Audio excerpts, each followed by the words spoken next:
Blue ହାଉସ୍ର ଗୁପ୍ତ ରହସ୍ୟ। ଦିଲ୍ଲୀର ଏକ ସତ ଘଟଣା 2018 ହୋଇଥିଲା।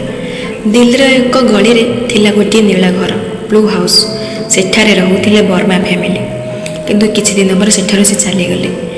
ହେଲେ ଗାଁ ଲୋକ ସେ ଘରକୁ ଭୟଙ୍କର ଘର ବୋଲି କହୁଥିଲେ, କାରଣ ରାତି 12ଟାରେ ସେଇ ଘରର ଜାଲି ଖୋଲିଯାଏ, ଆଲୋକ ଜଳିଥାଏ ଏବଂ କେହି ଜଣେ ମଣିଷର ଛାୟା ମଧ୍ୟ ଦେଖିଥାନ୍ତି, କିନ୍ତୁ ଭିତରେ କେହି ନଥାନ୍ତି।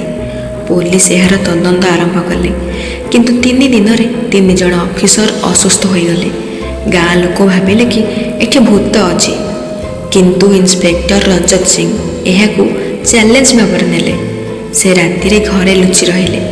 12ଟା ହେଲା, ଜାଲି ଆପେ ଆପେ ଖୋଲିଗଲା, ଆଲୋକ ମଧ୍ୟ ଜଳିଲା, ଆଉ ଶବ୍ଦ ଶୁଣାଗଲା କି ମୁଁ ଫେରିଲି।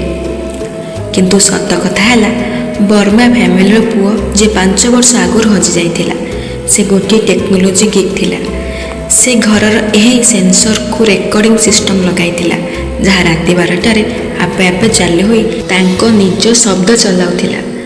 ଏହା ଶୁଣି ଗାଁ ଲୋକମାନେ ଭାବୁଥିଲେ କି ଏଠାରେ ଭୂତ ରହୁଛି, କିନ୍ତୁ ଏସବୁ ଟେକ୍ନୋଲୋଜି ଟ୍ରାପ୍ ଥିଲା।